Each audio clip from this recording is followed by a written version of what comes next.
So my name is Landis, and I am really excited to talk to you about something that really is important to me, and that has to do with the topic of not making writing the center of your life. And that sounds weird to say at a writing conference to people who may be here, because it is, and it was for me at some point too. But I've called my talk today, "How to Not Be Miserable on Your Writing Journey." And I say that as somebody who was miserable on his writing journey, and at times struggled with misery and angst and anxiety about where I'm at and where I'm not at and where I want to be. So maybe that's you, and maybe this will kind of make sense. There's a lot of great talks about plot and story theme, and people that are better than me can do that well. So, but this kind of niche topic is something that I think is really important and that's often overlooked. So I hope that you come away encouraged today from this and are able to kind of maybe use it to recalibrate your own goals in your writing journey, so you can live with less angst and misery and maybe less social media. I'm just kidding, but maybe. Okay, so I teach 8th grade history full time. A little bit about me. I have 2 kids who are napping, which is why I'm talking kind of quietly. And so I'm teaching my first passion. And like many of you, this was sort of a side gig for me. I started writing as a hobby. And so it kind of became a real-time job or a side job. About 2 years ago, I signed my first deal, and that was exciting and everything. And, you know, another book coming out next month. Here are my books. Where are they at? Here we go. This one came out in August right here, League of American Traders. This is about a bunch of kind of like National Treasure meets Hamilton, sort of. At least that's what it says up there. And then I've got this book coming out next month called The Not So Boring Letters of Private Nobody. This is about a bunch of 7th graders who do a social studies project and dig up the past, kind of like my everyday life. So it's been a lot of fun. But this isn't really about the books. I think it's more about the journey to get to the books, or wherever you're at on your journey to get to wherever you're, you know, whether it's to get an agent or to get into publishing or to get that deal or to get to, you know, the New York Times list, whatever it is. I think that all of us would agree that there's a part of that journey that we kind of hate, and that is, right, the constant, maybe the gnawing wish and wonder that I kind of was there. So I just have a couple points that I want to make, and again, my hope is that you come away hopeful from this topic and are able to kind of implement some of this wherever you're at. I'm just checking my notes because we're doing this live. Okay, so here's my first point. The really hard nature of getting into publishing, right, I think creates a sort of a Mount Everest situation for both the journey and also the completion of that journey. And here's what I mean, right? I think the odds are, I think I'm going to link this in the bio below, but you know, the odds of getting less than 2% of manuscripts read by editors get published, right? That's ridiculous. That's insane. That's so low. That's basically impossible. And in 2010, when I was first getting into writing, I asked a bookseller near me for advice, and her advice was, you shouldn't do it. It's impossible. You'll never do it. Publishing is too hard to get into. I was like, that's great. No, really, what can I do? And she was like, no, it's it'll never happen. It's a terrible time. So that's great advice, right? But you can tell I'm over it.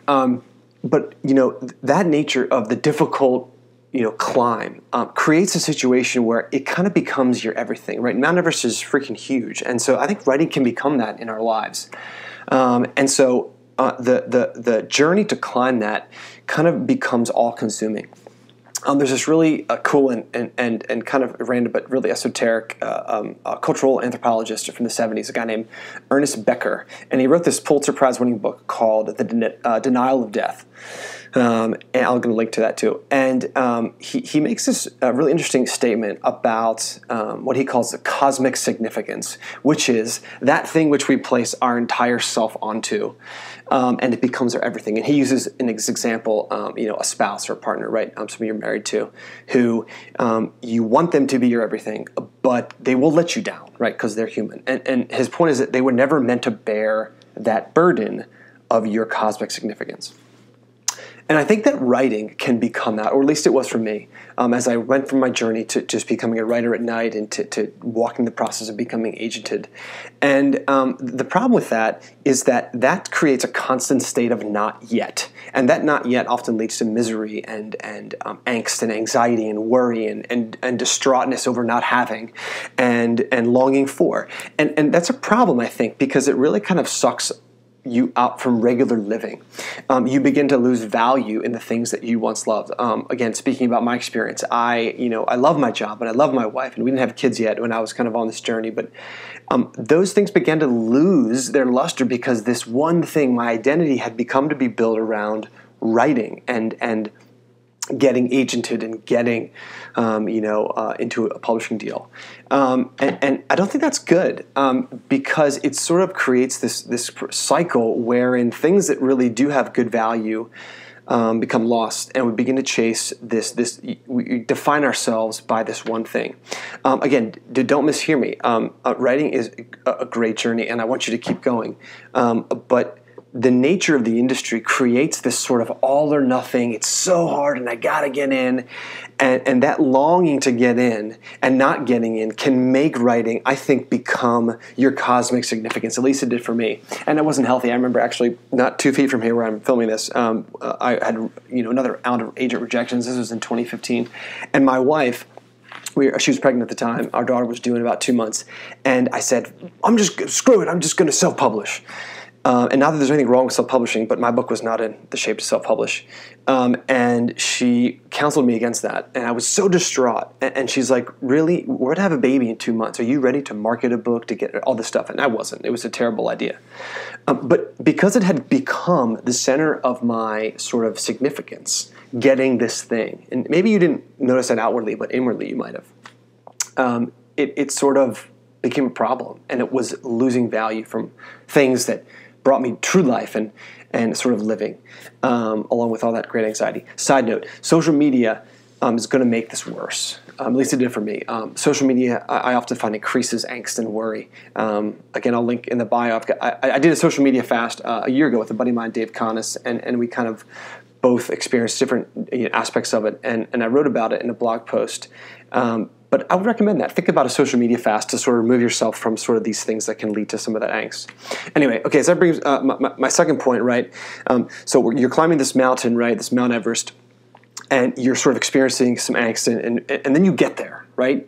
Let's say for you it's that getting that agent or getting that book deal, or if you're already in publishing, getting noticed more by your publisher, or an award, or the New York Times bestseller, whatever it is, you reach that summit. The problem is, well, what now, right? Because you've made that thing your significance, and now that you have achieved it, what you're going to really notice is that it's not really the summit. There's another summit. Psychologists call this, or have been calling this for a long time, they call it the hedonic treadmill, right? This constant chasing of that which we want to make us happy, and then when we achieve it, our happiness sort of like dwindles way back down. That's just the way everything goes, right? And so I think that's a problem because even if you get that thing which you've been chasing, whatever that is for you in writing on your journey, it's not going to last forever. It's going to last for a little bit, and then it's going to be gone, right? When I got my first book deal, I celebrated my wife and I, we hugged and I shouted and yelled, and it was like, this is amazing, I finally did it. And it was incredible, and the announce and everything, and the Twitter and all that is great. But it goes away, right? It fades. To quote my favorite 2000s grunge rock band, I think it was Fuel, all that shimmers in this world is sure to fade, right? That's a copyright lyric. You can't steal that. It's true, though, isn't it? Like, it's true. And so I think with writing on your journey, if it becomes your everything, and you make it, you're going to realize that there is another everything. There's another summit to that left. And I think that's not good because it creates a perpetual cycle of what we talked about before, where you're always waiting and longing and not having. And I don't know if you're really truly living, or at least I wasn't truly living. I was only sort of living through this writer identity that I had created and had led me to believe I wasn't enough. I wasn't really full or complete. There was like a writer-shaped hole in my heart that had never been there before I sort of decided that it was there. Okay, so all that to say, if we know that chasing this thing and making it our center and not having it leads to kind of misery and angst, and yet then achieving it sort of it fades, okay, well then what, right? Stop writing. No, that's not what I'm saying at all. In fact, I think, the opposite. I think that if you correctly are able to calibrate writing in your life, I think you will pursue it actually longer and better, and I think with more joy. So don't stop writing is what I'm not saying that. I'm saying keep writing. And I'm sure someone else has said this better than me, but I say this kind of to my own students, and when I do some school visits, I say to the kids, don't give up on your dream, but don't give yourself to your dream. I think that it seems that in our culture today, we are all about this idea of throwing ourselves, and there's something we admire. I think it is admirable to this calling to become this thing that drives us, and we accomplish that impossible goal. We think about marathon runners or actors who become method actors and take on that role, and that's very admirable. But I think when you give yourself to something, that thing is generally cruel in the way that it sort of pays you back.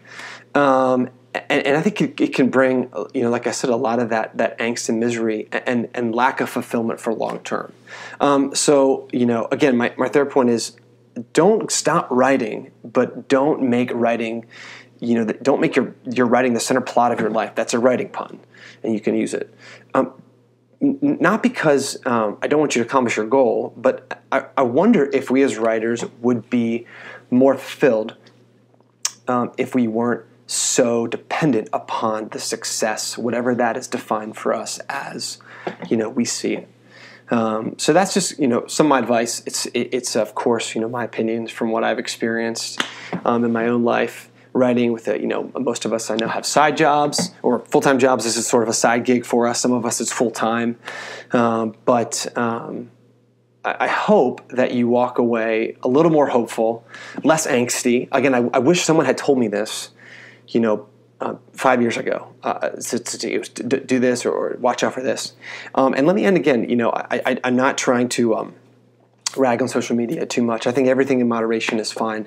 I do think that social media, and I've talked to a lot of my writer friends about this, maybe you have as well, it can take over, and it has taken over a lot of us, and become dependent upon these, just so you know, I mean, these products are made to addict and to draw us back. If you ever want to read great critique on social media, there's a book called The Circle. I think they made a movie with Tom Hanks. Check it out. But this idea that they're made to addict, and we sort of go back to them, but they're not fulfilling us. And in writing especially, because I think the isolating nature, we look to online communities, and they can be great. I met one of my best writing friends, a guy named Dave Connis, on Twitter.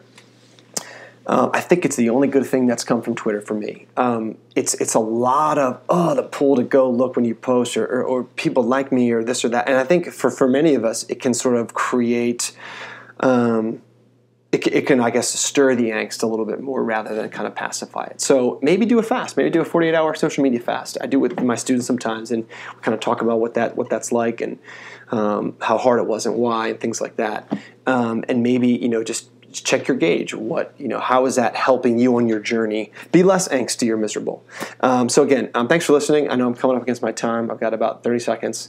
If you want to read more about me or my books, you can check out my website at matthew-landis.com. Of course, you can find links to my social media accounts, which I begrudgingly keep open. I hope you enjoy the rest of the conference. Thank you to Seabrook and the team for inviting me and for having me speak.